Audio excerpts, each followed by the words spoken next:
கேனானிக்கல் take அப்படிங்கிறது ஒன்றுமே கிடையாது. இப்போ ஒரு கண்டென்ட் இருக்குது. For example digital marketing services செய்யலாம் அப்படிங்கிற பேஜில் ஒரு கண்டென்ட் போட்டிருக்கீங்க அப்படின்னா, அதே கண்டென்ட்டை ஒரு ஸ்லைட்டாக மாடிஃபை பண்ணி வேறு பேஜில் போட்டிருக்கீங்க அப்படின்னா, எந்த கண்டென்ட் வந்து ஒரிஜினல் கண்டென்ட்டோ அந்த பேஜஸில் வந்து கேனானிக்கல் டேக் யூஸ் பண்ணிங்க அப்படின்னா, அந்த பேஜை மட்டும் க்ரால் பண்ணி அது எஸ்இஓ வேல்யூ பாஸ் பண்ணும்.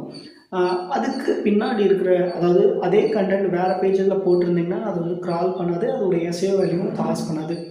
அதனால் எந்த பேஜ் ஒரிஜினல் கண்டென்ட்டோ அந்த பேஜில் வந்து கேனானிக்கல் டேக் வந்து மென்ஷன் பண்ணுங்கள். அந்த பேஜை வந்து க்ரால் பண்ணும், இண்டெக்ஸ் பண்ணும், எல்லாமே பண்ணும். அதே கண்டென்ட் வேறு பேஜில் இருந்துச்சு அப்படின்னா அதை வந்து க்ரால் பண்ணாது. இதுதான் கேனானிக்கல் டேக்கோட யூஸு. நீங்கள் கேனானிக்கல் டேக் அப்படிங்கிறது மஸ்ட்டு. நீங்கள் கண்டிப்பாக யூஸ் பண்ணிங்கன்னா உங்களுடைய எஸ்இஓ வேல்யூ இன்க்ரீஸ் ஆகிறதுக்கான வாய்ப்பு இருக்குது. உங்களுக்கு எஸ்இஓ ரிலேட்டடான டாபிக்ஸ் வந்து தெரிஞ்சுக்கணும் அப்படின்னா என்னை வந்து ஃபாலோ பண்ணிக்கோங்க.